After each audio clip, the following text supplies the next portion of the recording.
This is Leisha Holmes, and I'm your host on the Recruiters Recruitment podcast brought to you by Hoxo Media.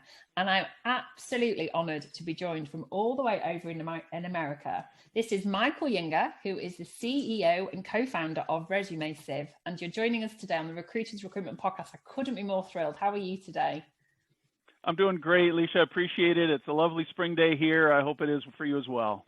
Well, it is. As we record this, we are in spring and it is sunny outside, although still a little bit fresh. But by the time this show gets broadcast, I'm hoping it'll be cracking flags, as we say in Lancashire. Well, thank you for joining us. You've got a wonderful, we'll obviously make sure that all of your LinkedIn profile is on this episode so people can go and have a look at you and your amazing provenance in the recruitment industry. So for those of you who are not yet familiar with your business and what you actually do, tell us about Sieve. What exactly is it and what do you do? Sure. Sieve is a company that's focused on recruiting tools primarily for the small to mid-sized businesses, the individual recruiters, the small recruiting firms, the small companies that are recruiting for themselves. We've just launched our first product about a month ago. It's called the Sieve, and what it does is it allows the user to take their resumes, put them in and rank order them, evaluate them quickly, much more quickly than if they were doing it by hand. And so it's a productivity play for the small firm, particularly to deal with the large number of candidates that they're certainly seeing right now in our current situation. Absolutely, without a shadow of a doubt. And presumably it's something that it doesn't matter where you're based in the world, you could use it in any country. It's tech, software, that's amazing. That's right. It's SaaS-based, easy to use. And there's a free trial. We want you to love it before you actually make a commitment to it. It's really easy to get to. Amazing. Well, obviously, like I said, we'll make sure that all the links are attached to this episode, whether people are watching or listening, so they can have a go. The free trial, that sounds good. Try before you buy. We like that. But prior to setting up this software, what exactly have you done in recruitment prior to that? Because I know you've held some really senior positions across the globe. Yeah, sure. We'll just work backwards. Previously, I was at Scout, which is a global company in the RPO and staffing space. I was head of global sales, product management, implementation.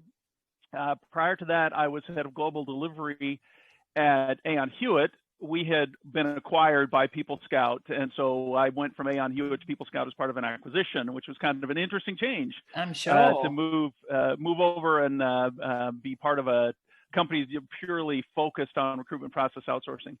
Prior to that, I spent almost a little over 10 years at Randstad Sourceright in charge of implementation of technology.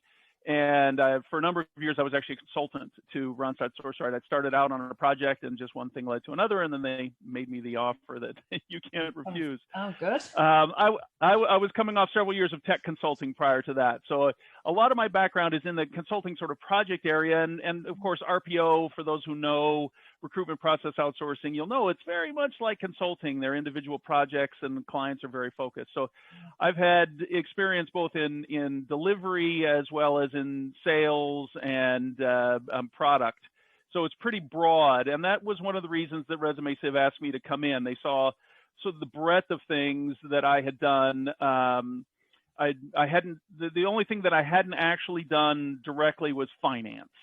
And now I have finance and I have HR because I'm the recruiter for our company. So well, it's a pretty exciting experience. Wearing all the hats, Michael. Well, you have to. You have to. You know, it's a small company.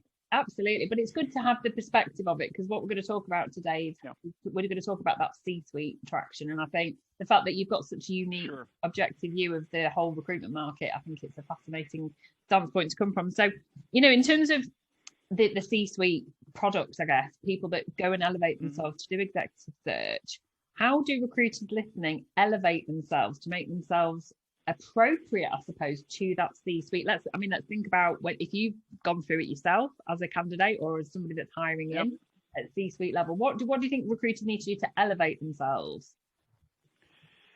Well, the first thing that comes to mind is that the nature of C-suite recruiting is different than a lot of other positions. One, you're dealing with a more perhaps significant position. There's more time that it's going to take to develop the candidate base and also understand the job.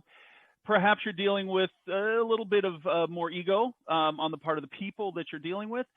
And so the first thing that comes to my mind is learning some patience. It's not going to go quickly. You can't force it.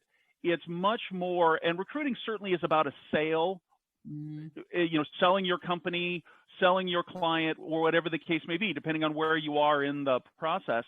And the C-suite is certainly that, although at a much more significant level. The second thing is really understanding the stakes that you're dealing with.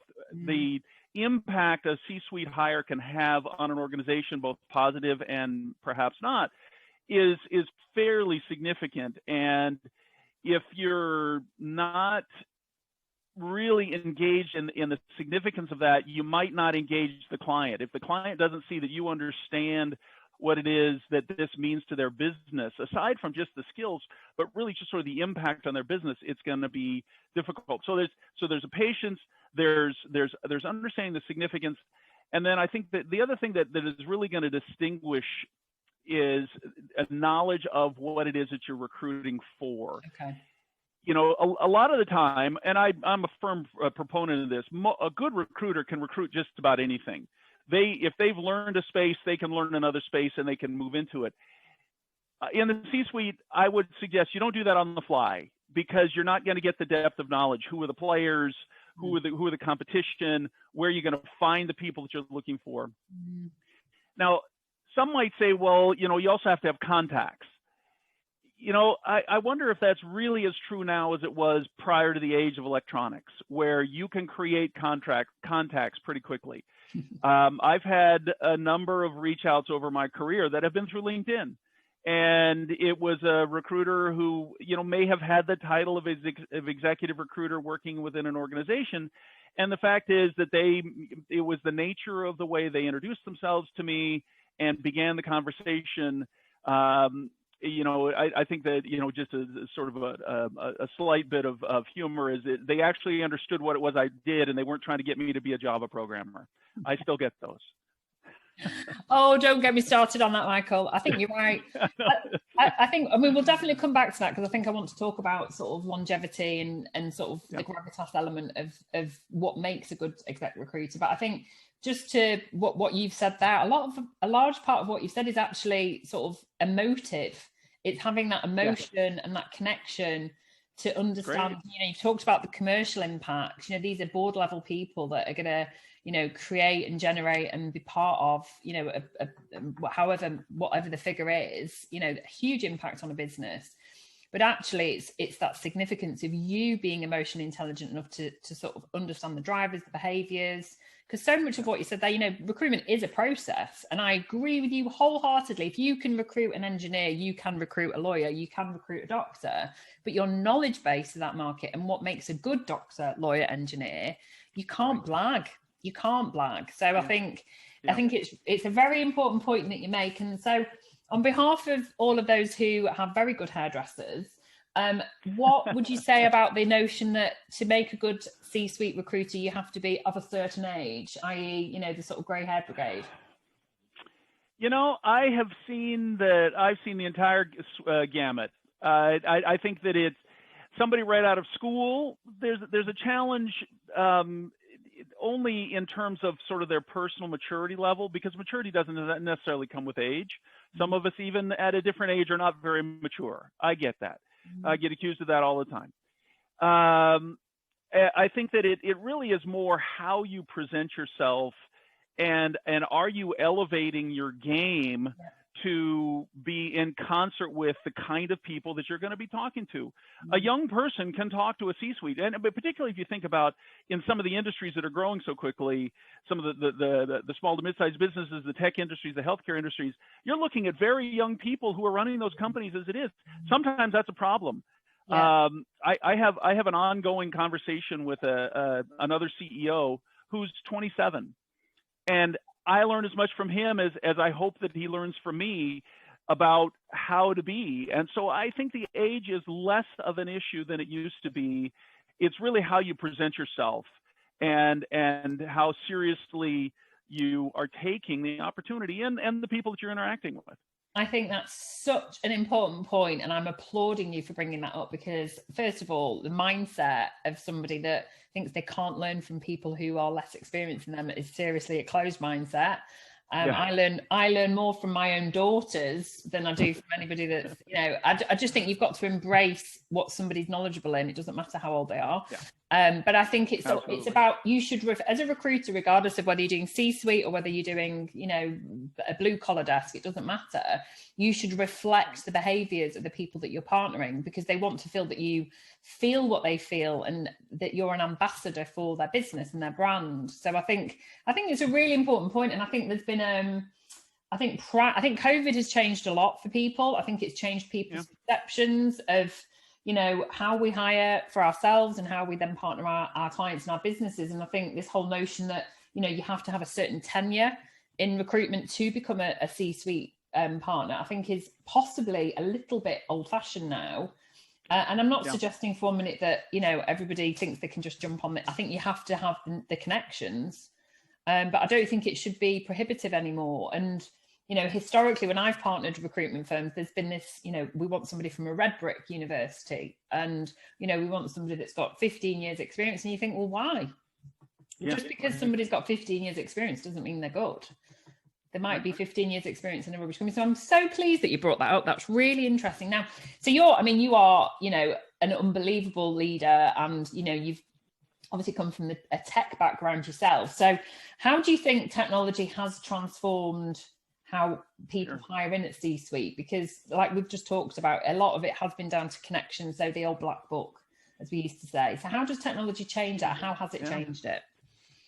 Well, it certainly has changed the accessibility of the people. Now, ironically, one of the first significant opportunities I had in my career goes back almost 25 years. And you say 25 years ago, technology, did they even have lights in those days? My kids say that to me all the time. Fax machines.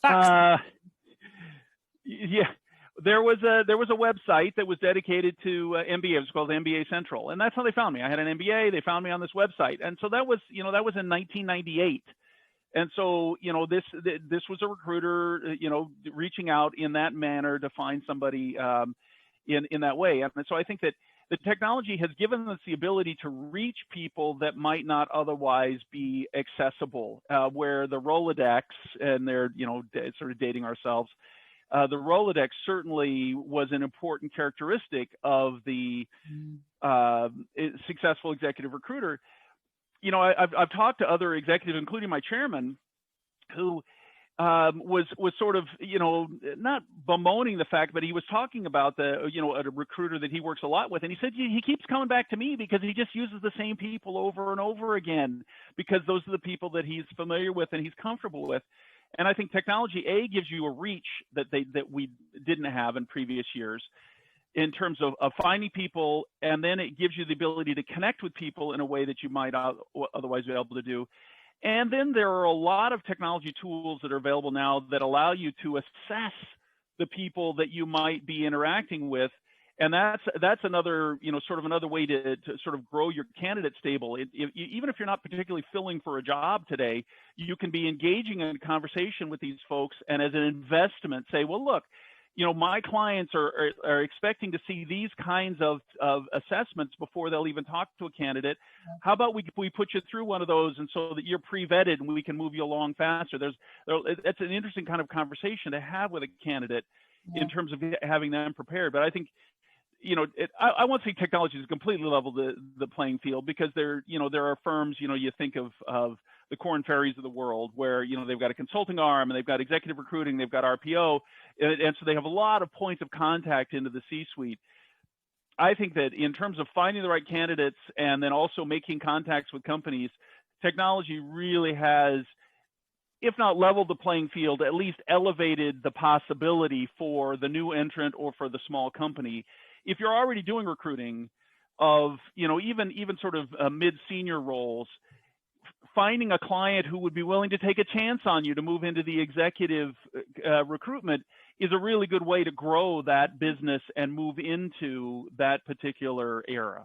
Of course it is. And you know, for any business that's looking to scale, of course, if you are hiring in at C-suite, you're cascading down to the middle and senior. That's how companies like Odgers have done it. You know, you've got Odgers Bernstein, you've got Odgers Select, you've got the Berwick partners. So I think there's a number of different ways that you can do it. Who knows what the future will hold? Do you have a crystal ball, Michael? Do you know what's going to come in 2022 and beyond? You know, I read a lot, Alicia. I read a lot, and I think that the two things come true. One is that nobody has a real crystal ball. I learned this from a friend who does data analytics. He said early on in the pandemic, he had a client come to him and said, "Well, tell me what my attrition is going to be," and he turned to the client and said, "Well, tell me what model I should use." We don't know, right?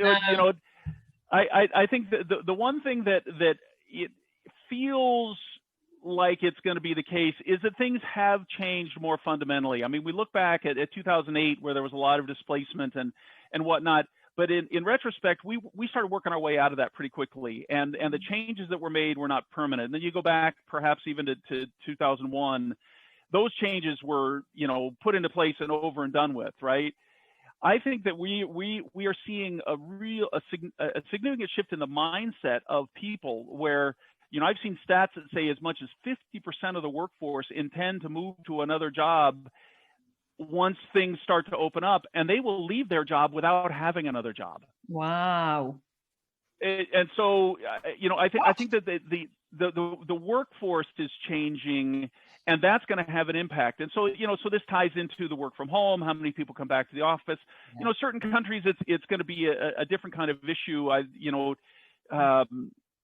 How traditional and how quickly are they going to get back into the tradition? How easy is the technology? We've been working with a tech company in India, for example, and it's been a real struggle because they've been working from home, and we've had to have a lot of patience because sometimes working from home means somebody's working off a cell phone. Yeah. Those kinds of things. But there's a large corporation that's headquartered not near from me. They had 2 huge office facilities, and as a result of the pandemic, one of them is shuttered and is for lease. The company is doing great. It's a grocery store. They're doing fabulous. They're making money hand over fist, but they don't need the office space anymore. All those people are now working from home. Yeah, so I think that's going to have an impact on us. Yeah, well, definitely. I totally agree. That stat just blows my mind, though. It really does. So as we come to the end of our podcast, which I knew would be really high energy, and it's gone like an absolute flash. Yes, I already. I told you it would, didn't I? What would your advice be to our listeners of predominantly aspiring leaders and existing recruitment leaders across the globe? So for those who are thinking of moving into that C-suite or bringing people in to focus on that, what would your final words of wisdom be? If you're thinking of starting it as a practice, do your research first.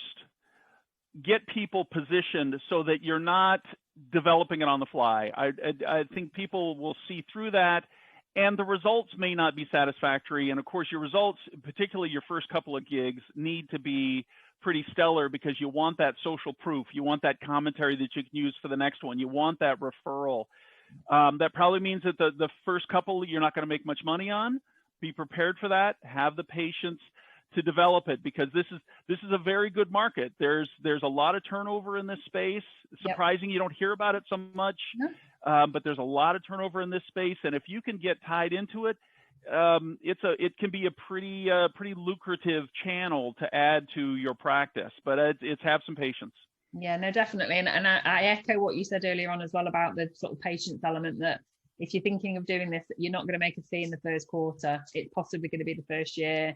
This is a long-term position. And just one final question, actually, because I get asked this an awful lot. Do you think that, let's say, Joe Blogs Limited is a contingency recruitment company, recruiting up to middle management, looking to open up an exec search, doing the C-suite. Do I have a different brand, or do we call it Joe Blogs Executive Search? This is an opinion, and I know enough about marketing mostly to scare marketers, quite frankly. I think that if you've got a strong brand, use your brand. If your brand is not that strong, then it isn't going to matter that you've created a new one. I think in the long run, multiple brands inside a company get very confusing. Yeah. It is possible to brand the product. Okay. You could think of a different name for your executive search, something that is different, but is consistent with your brand. But hey, I like that. Branding is productization is actually something that we miss out on in recruitment because we are a service-led business and we're a people-led business. But actually, I think what you've said there is so simple And I get asked that question so often. And I interestingly get candidates coming to me who work in firms where they feel that that's not been adapted properly, that, you know, my business doesn't understand how search works. And so I think that in itself, you're selling a product rather than, brilliant. Exactly right. It's a product. I'm a firm believer in a product strategy, that it's, you know, if you're one trick pony, if you only have one product, where do you go with it? You know, how do you evolve? How do you bring in a different demographic? Productizing is a really good strategy to reach new markets and to create new energy around what it is that you're doing as an organization. Yeah, no, definitely. Well, what a beautiful way to finish. And if, you know, anybody wants to learn more about your resume, Sieve, I'm sure they'll be in touch, and I'll get them to shout out about our podcast so that, you know, they've come from us. So from a rather cool but sunny Lancashire, thank you for joining us. You're in North Carolina, right? I'm in North Carolina, that's correct. Well, you are our first guest from North Carolina, so it's been an absolute joy, as I knew it would be. Thank you so much for joining us today, Michael. Thank you, Alicia. I appreciate the opportunity.